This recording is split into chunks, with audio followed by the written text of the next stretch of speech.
guys, welcome back to Analyzing Horror. My name's Lauren, and today we're going to be switching it up a bit. I thought it'd be kind of fun to talk about some of my recent favorite horror movie rewatches, as well as a bonus first watch, so if you're interested in that, make sure to stay to the end. Alright, so without further ado, let's jump right in. So the first horror movie rewatch that I'd like to talk about is Anaconda from 1997. So National Geographic's crew is hijacked by an insane hunter who forces them on his quest to capture the world's largest and deadliest snake. So there are many reasons why I love this movie, but one of them is definitely the performances. I think Jennifer Lawrence did a really great job as Terry. She just really had some great bravery and bold moments, and I just really loved her character and how she persevered throughout this storyline. I also really loved Ice Cube as Danny. I thought he had some really funny moments and just great character moments. And I also really loved his friendship with Terry, and I just really loved that friendship. In addition, an Anaconda review is not complete until we talk about Jon Voight as Paul. Oh my god, do I love his character. I love all of the characters, to be honest with you, but he just steals the show in every scene that he's in. I love him so much. He just does such a great job at being a creepy baddie. All of the winks and the little snide smirks and just he is so creepy and just over the top. I also love his accent. I love his character and the way he portrays this character. It's super cheesy, but it's my kind of cheesy, you know? And it just really works for me and I love it.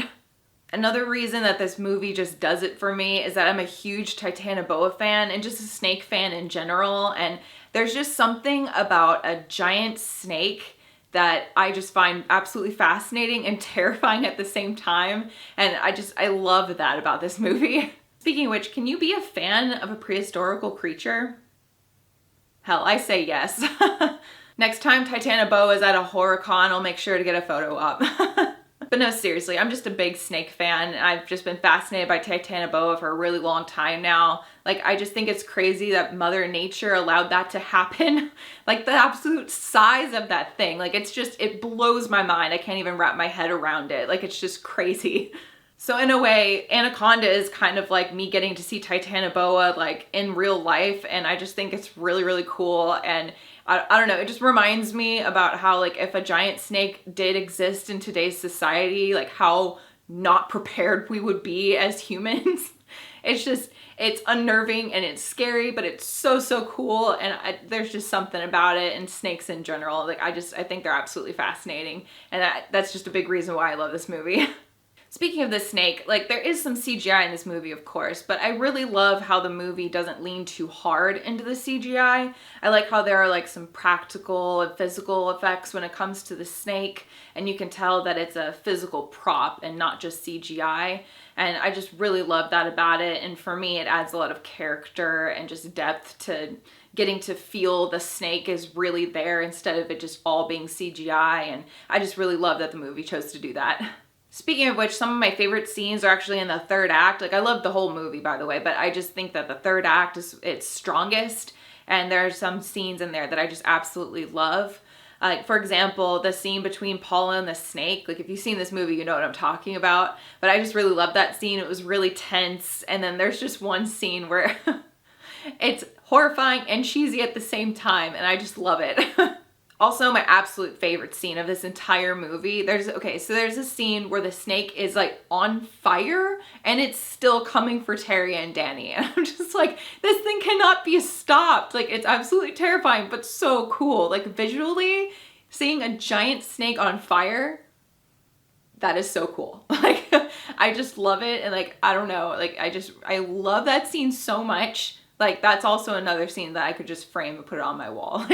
I just love it. And I love this movie not only for just that scene, but just the giant snake aspect and just Jon Voight. It's just this is a great movie. I love this movie so much.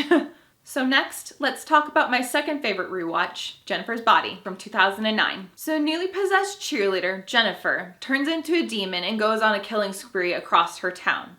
And it's up to her best friend Needy to stop her. So I love this movie so much. It's become a comfort movie of mine, and I just really love it. And it's been so great to see love for this movie come up in recent years, but it's just such a shame that it's been dogged on for so long, and I just don't think that it deserves all the hate that it's gotten over the years. Like, I personally blame the marketing. Like, I think the marketing did this movie dirty. Like, it marketed towards young men because Megan Fox, but the storyline, like, not to say that men can't enjoy this movie as well, but the storyline is catered towards young women and teenage girls, and they really just missed the mark on that, because if they had just marketed it correctly, I feel like this movie would have just, like, gotten such a different reaction.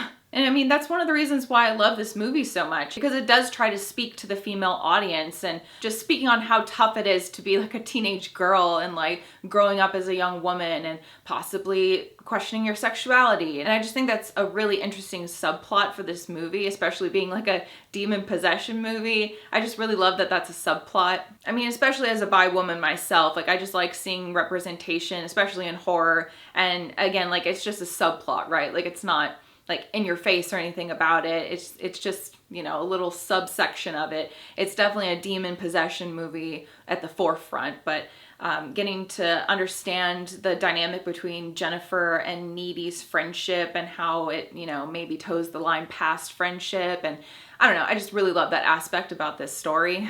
And speaking of characters, like I absolutely loved Jennifer. Like Megan Fox portrayed her so well. I'm thoroughly impressed every time I watch this movie. Like it's like I forget how great she is. And every time I watch this movie, I'm like, she's so impressive. Like not only as the charming Jennifer, but when she becomes like demon Jennifer, like she's absolutely terrifying. Like that scene in Needy's kitchen in the middle of the night on the first night that she was possessed, like where she like slowly smiles. Oh my God, literally gives me chills every time. Like so creepy. Like I think that Megan Fox just did a really great job at not only being like Jennifer as a human and then demon Jennifer being like terrifying and just like almost animalistic at times. Like she did a really great job. And like I said, like she genuinely frightens me in some scenes. Like that iconic pool scene, like that scene is just so scary for a lot of different reasons, but it's also really cool. Like she levitates at some point and I just think that it looks really awesome, but like her being like the demon version of herself and like, again, just being really terrifying and just being a demon, right? Like there's not much you can do to defend yourself when it comes to that. And she's like, it's really scary and unnerving for me. And I don't know, it's just a really effective scene. Also, I really loved Needy. I think Amanda Seyfried did a great job as portraying her character, and I honestly identify with her a lot. I really love how she starts off as like really sweet and almost mousy, and then as like the storyline progresses and shenanigans hit the fan even higher and higher, it becomes difficult for her to not start to defend herself and talk back and just like be a more bold of a character. And I can just really appreciate that because over my years, like I was a bit more quiet, you know, like didn't really try to step on anyone's toes or anything, but now I feel like I'm a little bit more assertive as an adult and I could see myself in Needy's shoes, and I really appreciate that about her character.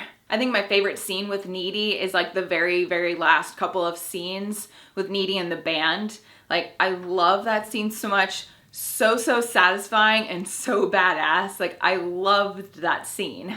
I also found out recently that they almost didn't put that scene in, and I was devastated because like I said, it's one of my favorite scenes in the entire movie. So for them to have almost not put that in there, it's like because I loved that. Again, like it's so satisfying, and if they hadn't left that out, that would have just been like so much more of a cliffhanger, and I'm just really appreciative that they did put it in because like I said, it's my favorite scene and I just really love it. All right, next we're going to be talking about my third recent favorite horror movie rewatch, The Ruins from 2008. So a luxurious Mexican holiday takes a turn for the worse when a group of friends and a fellow tourist embark on a journey through the jungle to look at a Mayan temple. But they soon find out that evil lurks within these ancient ruins.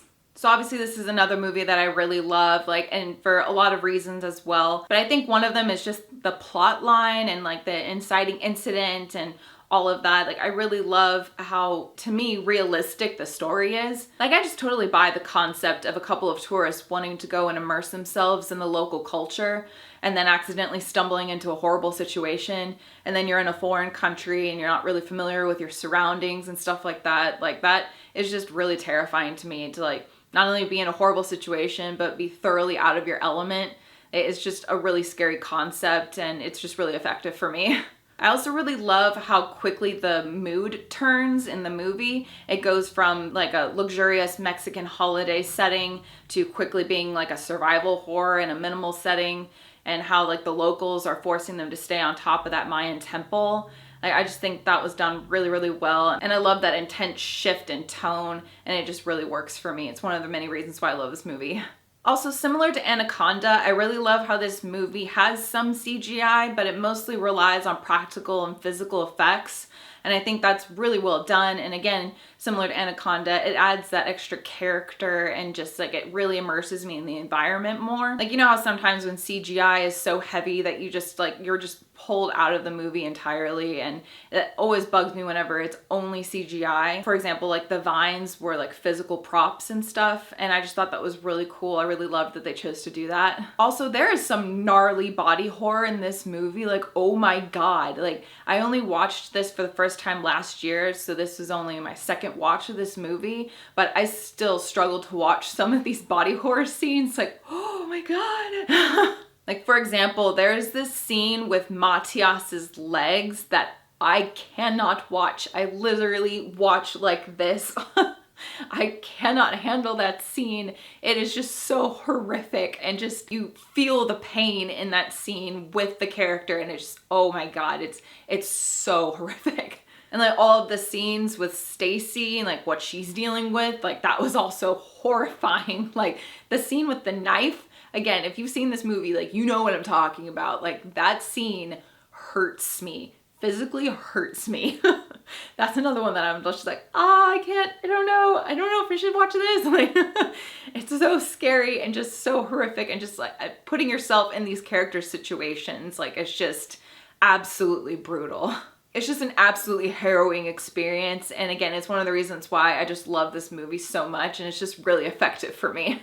All right, so we've made it to the bonus first watch, and it is the new 2022 Robert Eggers' The Northmen. So this epic period piece follows young Amleth, who is on the cusp of manhood whenever his uncle brutally kills his father and kidnaps his mother, which in turn has him growing up in his own, becomes a Viking, and vows to save his mother, kill his uncle, and avenge his father. So I know this isn't a horror movie, but I love Robert Eggers, and of course he did The Witch, and it's my favorite movie of his, as well as being one of my favorite movies of all time. So I thought it would be fun to throw this in here and just mention a couple of things that I love about this movie. Also, full disclosure, this is going to be spoiler free, so if you haven't seen The Northmen yet, don't worry, I will not spoil it for you, I promise.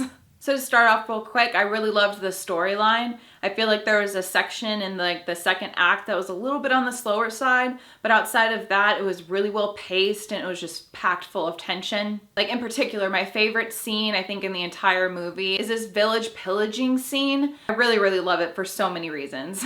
So in this scene, we have a backwards tracking shot where Alexander Skarsgård, who is the adult Amleth, and he is walking towards the camera as we're backwards tracking, and he is just fighting and pillaging as he is trying to take over this village with the rest of his Viking brethren. And I just think cinematography wise, it was absolutely gorgeous. It just felt very fluid. And also like the fighting choreography, I loved that so much. Like in the entire movie, but this scene in particular, like again, it was just felt very fluid, and it was also really brutal at the same time. I also loved the way that Alexander held himself as this character. Like he was just very like kind of pulled forward, like shoulders out, like full on I'm gonna mess you up vibes. Like I really, really loved that, and like he just kind of kept that throughout the movie, and you could just tell that this man is on a mission, and I just really loved that. In addition, I really loved Anya Taylor-Joy as Olga. Like, I love Anya Taylor-Joy. Like, she is one of my favorite actresses, if not my favorite actress right now. She can do no wrong in my eyes. But I thought she did a really great job as Olga. I thought that her and Alexander had really great chemistry, and I also really loved her accent. Like, I just really loved how like stoic she was, and she just really portrayed that character very well. Like, if anything, I wanted more of her character, but what we got was incredible, so I can't complain much. I also wanted to touch on how the movie looked. Like, it was absolutely beautiful, not just with cinematography and the choreography like I mentioned, but they picked some absolutely gorgeous Icelandic landscape settings, and it was just absolutely beautiful. Like, my jaw dropped so many times during this movie. There were also some beautiful dream and vision sequences that were just very visually stunning. And also, I just really loved the attention to detail to this movie, all the way down to like the costume design and the score. Like, it was incredibly immersive, and you feel like you're truly being transported to a different period in time. And I just really loved that. And I feel like at this point we can say that it is Robert Eggers that is doing that for us. Like, what with The Witch and The Lighthouse and now The Northmen, like, he knows how to immerse you fully and take you to a different point in time. And I just think that he's an incredible creator. I loved this movie so much, and it's just another great Robert Eggers installment. All right, so those were my thoughts on Anaconda, Jennifer's Body, The Ruins, and our bonus, The Northmen. So I love these movies all for their own different reasons. I feel like they have their own different like flavor and character, and I feel like it gave you a good variety today. So I definitely recommend all of them in case you haven't seen one, or maybe you haven't seen any of them yet. And hopefully I've piqued your interest in case you haven't seen one and you'd like to check it out. So have you seen any of these movies? Do you have one that you like best? Have you seen The Northmen in theaters yet? I'd love to hear your thoughts in the comments. Also, real quick, if you're interested, I'm also on Twitter, Letterboxd, and Instagram. So if you'd like to follow me on those as well, the links are in my description box. So make sure to check those out if you'd like. And as always, make sure to like and subscribe so Black Phillip knows you'd like to live deliciously. Thanks so much for watching, guys. I'll see you again very soon in the next video. Bye!